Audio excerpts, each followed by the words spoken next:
Bismillahirrahmanirrahim. Assalamualaikum warahmatullahi wabarakatuh. Selamat siang dan salam sejahtera untuk kita semua. Shalom, Om Swastiastu, Namo Buddhaya, salam kebajikan. Rekan-rekan wartawan yang saya cintai dan muliakan, terima kasih atas kehadirannya di Taman Politik Wisma Proklamasi Dewan Pimpinan Pusat Partai Demokrat ini. Kami mengundang rekan-rekan untuk hadir dalam konferensi pers ini karena ada beberapa hal yang perlu saya sampaikan tentang perkembangan isu nasional dan dinamika politik di lingkungan Partai Demokrat. Saya didampingi Bung Teguh Rifki Harsya, Sekretaris Jenderal Partai Demokrat, Bung Hinca Panjaitan, Ketua Dewan Kehormatan, dan Mayor Jenderal TNI Purnawirawan Nahrawi Ramli, Ketua Mahkamah Partai Demokrat.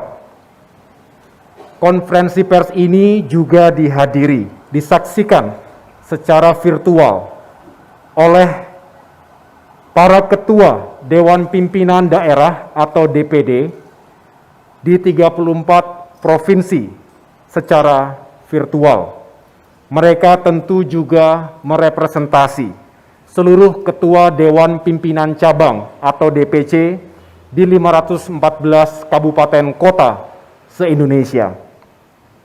Baru saja bersama para ketua DPD tersebut, saya melakukan rapat pimpinan atau Commander's Call yang kami lakukan secara khusus untuk menyikapi perkembangan situasi terkini. Pada kesempatan itu, ada 3 hal pokok yang telah kami bahas dan diskusikan bersama untuk mencari solusi yang terbaik.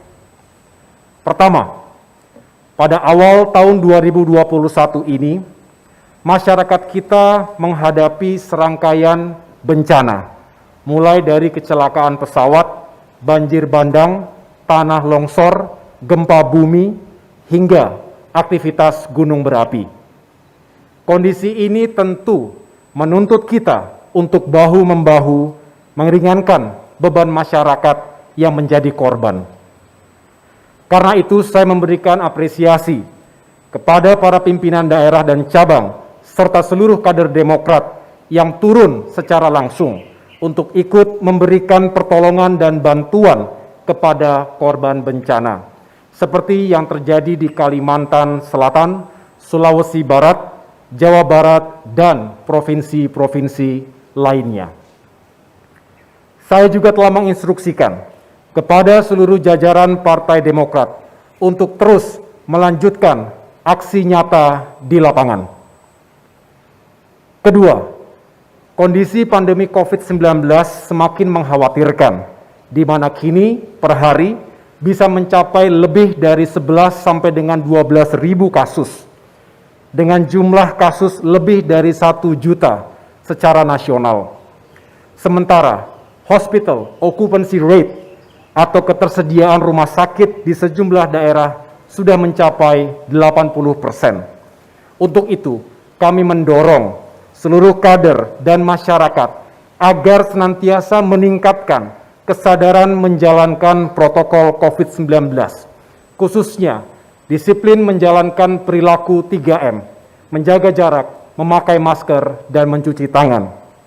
Saya juga meminta kepada para kader yang saat ini menjadi kepala daerah untuk terus meningkatkan dan menjalankan kebijakan 3T, testing, tracing, dan treating secara efektif, sekaligus meyakinkan distribusi vaksin secara tepat sasaran. Terkait situasi pandemi yang berdampak pada kondisi ekonomi sosial kita, saya juga mendorong seluruh pimpinan dan kader Partai Demokrat untuk terus melanjutkan gerakan nasional Partai Demokrat Bina UMKM di seluruh wilayah tanah air. Dan teman-teman wartawan, agenda ketiga dalam Commander's Call tadi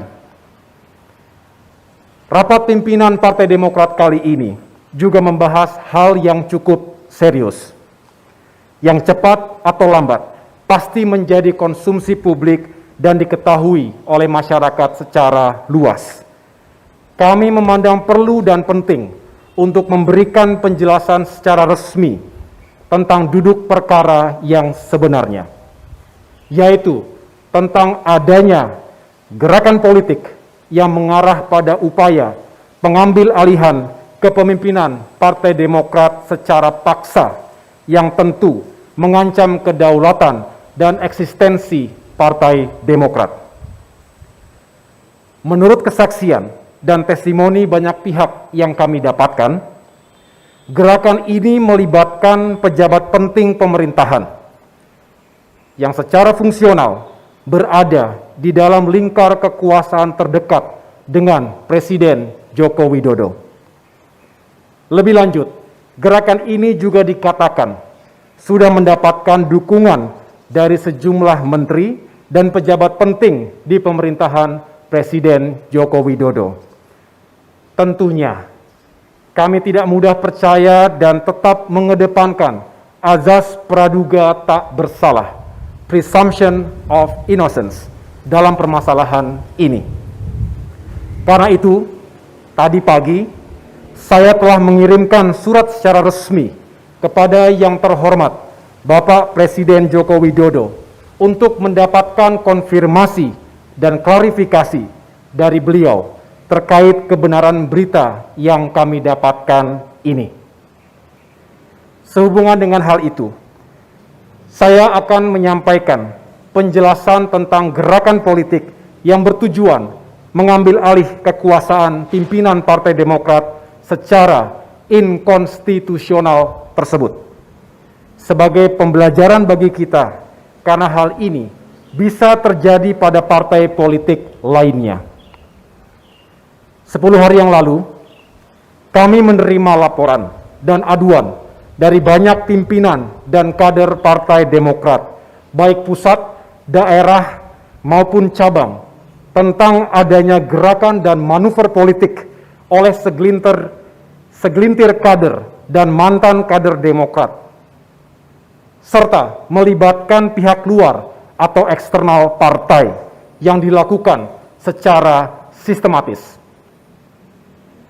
Gabungan dari pelaku gerakan ini ada 5 orang, terdiri dari 1 kader Demokrat aktif, 1 kader yang sudah 6 tahun tidak aktif, 1 mantan kader yang sudah 9 tahun diberhentikan dengan tidak hormat dari partai karena menjalani hukuman akibat korupsi, dan 1 mantan kader yang telah keluar dari partai 3 tahun yang lalu.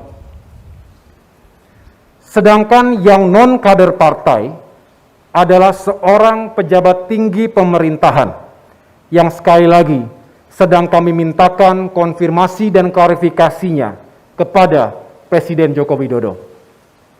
Para pimpinan dan kader Demokrat yang melapor kepada kami tersebut merasa tidak nyaman dan bahkan menolak ketika dihubungi dan diajak untuk melakukan penggantian Ketua Umum Partai Demokrat. Ajakan dan permintaan dukungan untuk mengganti dengan paksa Ketua Umum Partai Demokrat tersebut dilakukan baik melalui telepon maupun pertemuan langsung.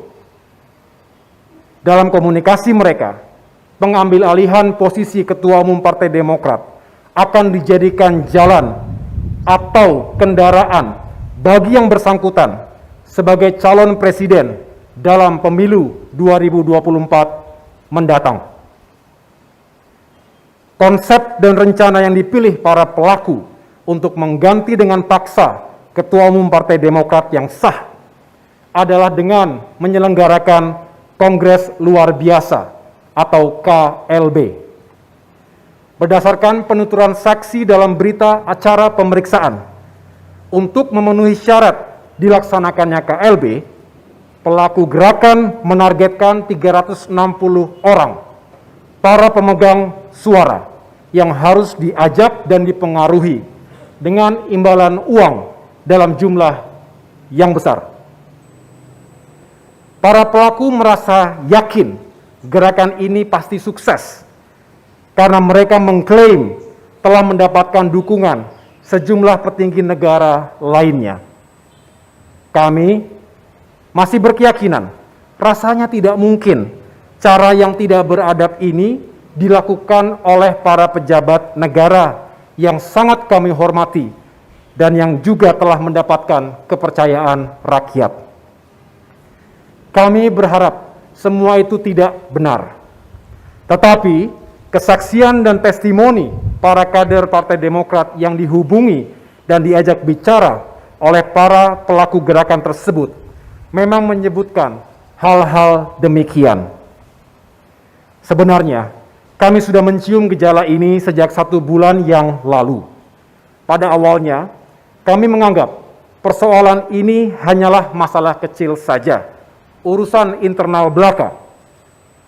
Tetapi, sejak adanya laporan keterlibatan pihak eksternal dari lingkar kekuasaan yang masuk secara beruntun pada minggu yang lalu, maka kami melakukan penyelidikan secara mendalam. Awalnya kami tidak begitu saja percaya ketika para pelapor menyebut nama tokoh yang berencana untuk mengambil alih kepemimpinan Partai Demokrat itu, mengingat posisi yang sedang ia emban saat ini dan faktor latar belakangnya. Tetapi, lebih dari 8 saksi mengatakan telah bertemu langsung dengan pejabat pemerintahan itu dan mendengar secara langsung pula rencana-rencana seperti yang telah saya sampaikan sebelumnya. Dengan tengah dilaksanakannya gerakan untuk pengambil alihan secara paksa kepemimpinan Partai Demokrat tersebut, kami tentu akan mempertahankan kedaulatan dan kehormatan partai kami. Kami yakin tidak ada satupun pemimpin partai politik yang rela diambil alih kekuasaannya secara inkonstitusional oleh pihak manapun. Dalam upaya mempertahankan apa yang kami miliki tersebut, akan kami tempuh dengan mengindahkan konstitusi dan undang-undang, peranata hukum, serta ikhtiar politik yang bertumpu pada nilai-nilai keadilan, moral, dan etika. Tentu kami akan bersikap tegas. Namun, insya Allah, Partai Demokrat akan tetap konsisten menggunakan cara-cara yang damai dan berkeadaban, bukan kekerasan dan kegaduhan sosial yang mungkin saja akan mengganggu situasi nasional yang tengah menghadapi tantangan pandemi COVID-19 dan krisis ekonomi dewasa ini.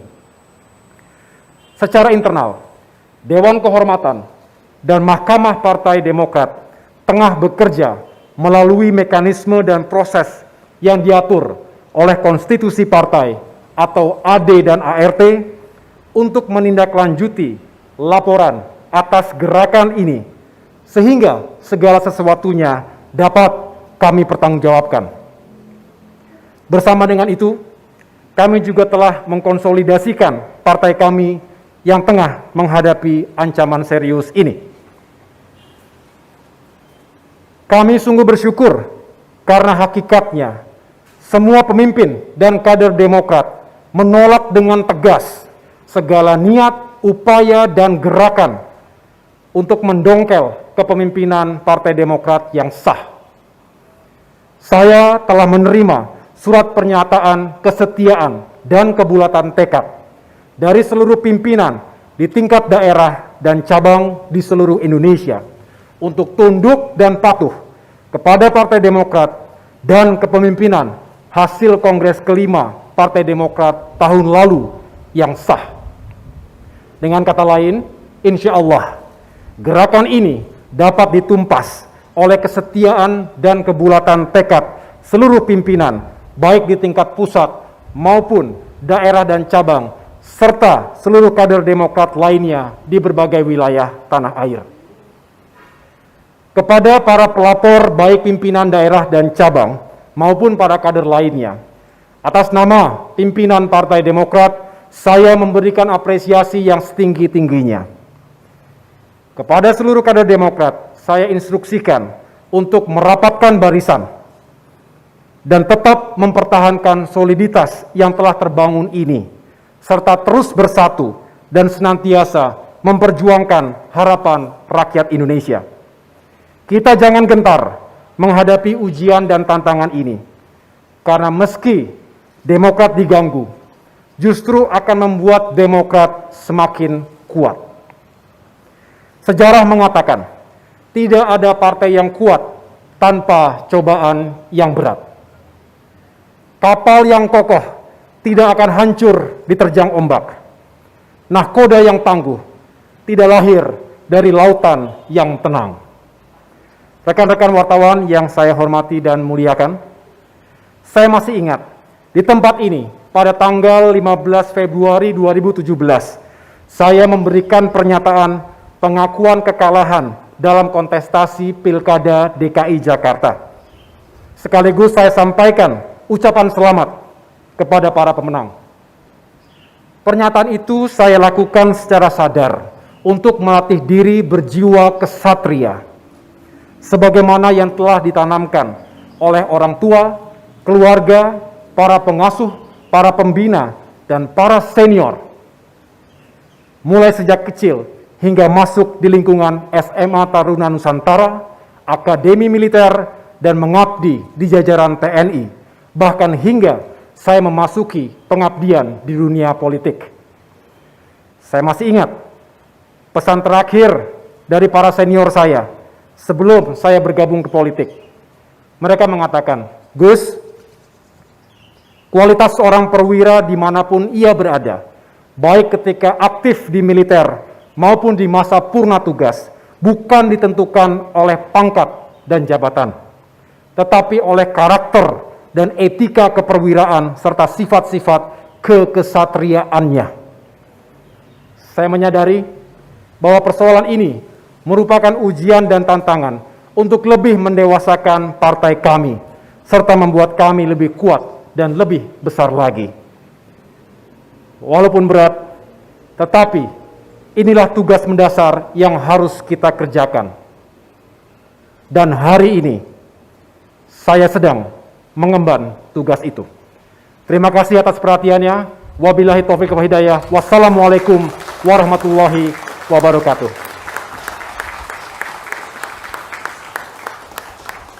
Terima kasih teman-teman wartawan atas kebaikan hati, keluangan waktu untuk hadir di DPP Partai Demokrat. Semoga sehat selalu dan semoga Indonesia selamat dari krisis pandemi COVID-19 dan juga krisis ekonomi dewasa ini. Terima kasih.